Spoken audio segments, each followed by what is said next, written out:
Bonjour à tous. Alors vous savez, il y a certaines prophéties qui annoncent, depuis longtemps d'ailleurs, qu'à un moment donné, nous y sommes un petit peu à la fin de l'histoire, là vous voyez bien, on est au bout d'un système, au bout de tout. Je ne sais pas ce qui va se passer, je ne suis pas devin. Il y a une prophétie qui disait que toutes les nations, au sens large, allaient se retourner contre Israël.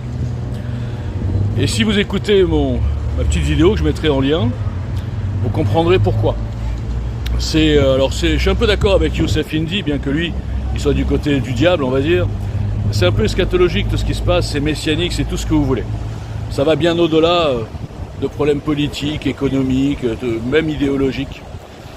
Et comme je l'avais dit le premier jour du pogrom, le jour même, j'avais fait un tweet en disant vous verrez que dans 24 heures, le pogrom sera oublié, et ce sera directement sur les réseaux sociaux en tout cas, Israël assassin. Ce dossier, depuis 75 ans, est rempli de propagande, de mensonges, d'inversions accusatoires, de falsification de l'histoire, et tout ça est rendu possible, bien sûr, par le nombre. C'est toujours le nombre qui fait la vérité dans ce bas monde. Quand nous avons 57 pays arabes et musulmans, 2 milliards, des communautés intérieures qui font pression dans les pays occidentaux, qui sont déjà complètement soumis, et là nous abordons les deux plans mondialistes, mais c'est un autre sujet. Quand vous avez des ignorants qui sont nourris justement plus nombreux, vous savez les jeunes français là, un peu gauchistes, même pas gauchistes, mais qui sont nourris à ouais tout ce qui se passe c'est les sionistes dans les cités. Et vous croyez qu'il y a un petit jeune entouré d'arabes, de musulmans qui va leur dire un jour, mais attendez les gars, pourquoi vous acharnez contre ces 17 millions, ils ont quand même le droit d'avoir un petit bout de terre sur leur terre, sur cette planète, et en plus leur terre millénaire. Il dira rien, et à la fin il se soumettra, et à la fin il criera avec les autres mort aux juifs. Et peut-être même qu'il attaquera un juif dans la rue au hasard pour faire payer Israël, on va dire. Mais après, il dira non, l'antisémitisme n'a aucun rapport avec l'antisionisme.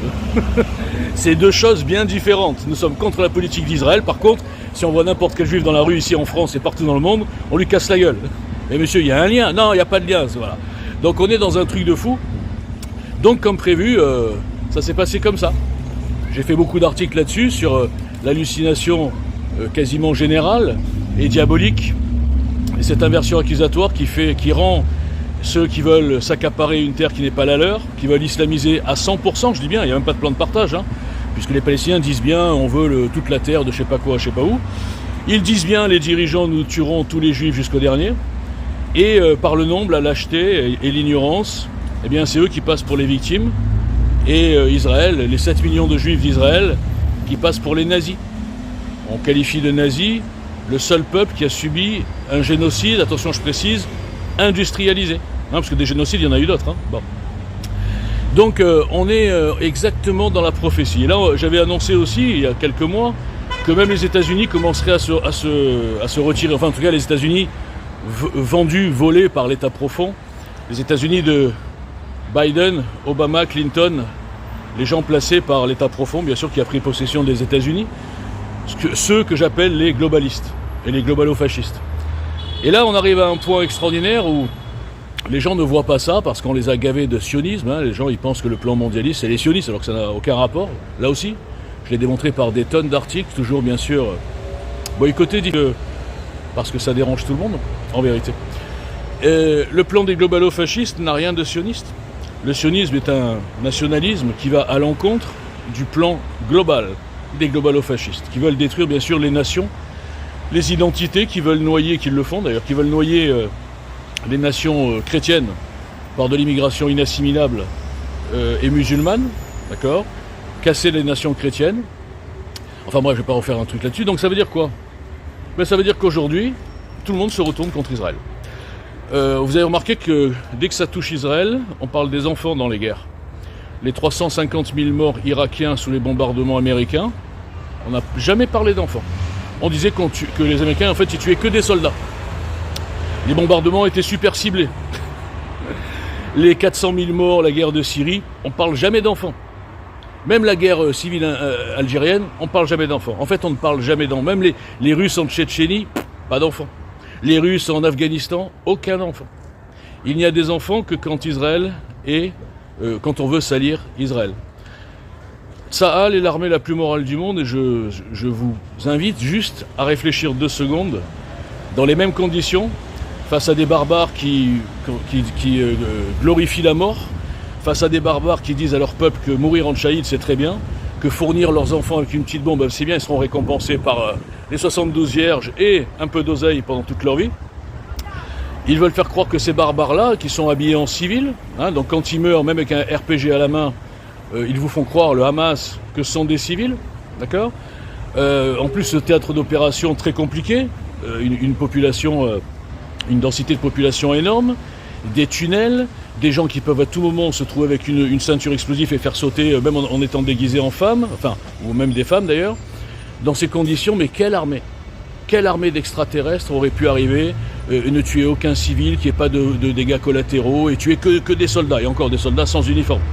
Je vais vous dire, même s'ils avaient tué que des soldats, que des Hamas, là, eh bien l'opinion publique mondiale aurait vu regardez, ils sont civils. Ils auraient dit, ils ont tué des civils. Donc on est vraiment dans la pourriture la plus totale. Quand je vois la soumission de l'ONU, la soumission des gouvernements occidentaux, pour pas vexer leur grande communauté musulmane qui sont actives, parfois nerveuses, on l'a vu ne serait-ce qu'avec une affaire ridicule comme Naël, on a vu qu'ils pouvaient mettre la France à feu et à sang pendant pendant une semaine. C'est pareil partout, des manifestations avec les drapeaux palestiniens, les drapeaux du Hamas, Allahu Akbar dans nos villes européennes, dans nos capitales, dans certaines capitales bien sûr, des maires, des quartiers entiers musulmans, chariatisés.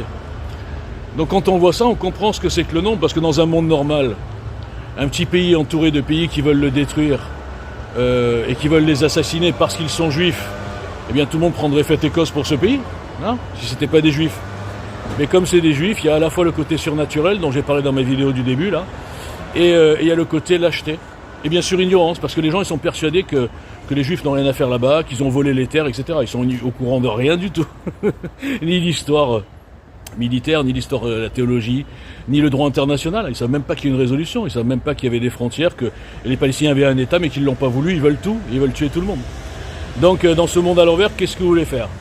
Eh bien moi j'ai décidé il n'y a pas longtemps d'arrêter de me battre contre des moulins à vent et d'avoir le système de la censure contre moi, la fausse dissidence, les individus. Eh ben oui, je m'appelle Boujna, donc je suis forcément un envoyé de, je sais pas, non pas du Hamas, du Mossad, ouais bien sûr. Non, c'est pitoyable. Je crois qu'il n'y a plus qu'à s'en remettre à Dieu. Dieu voit la vérité, Dieu voit la justice. Dieu, je dirais même, voit l'équilibre, équilibre, justice, logique. J'étais un pasteur, je savais même pas quand j'ai lancé ce mouvement. Il y a trop de crasse, il y a trop de lâcheté, il y a trop de compromission, il y a trop de corruption, il y a trop de cupidité. Il faut tout nettoyer, il y a tout à refaire. Et puis il y a trop surtout d'ignorance. L'ignorance qui fait partie du plan des globalo-fascistes. Depuis 40 ans, ils créent des générations d'ignorants. Des générations de gens qui sont ignorants, qui sont facilement manipulables. On organise une propagande, on laisse fleurir une propagande antisémite, anti-Israël depuis 40 ans. Et puis on a le coupable idéal, le coupable de tout, c'est le juif. Le monde est en feu, est en sang, est en folie furieuse, c'est Israël qui dirige tout. Voilà où on en est arrivé.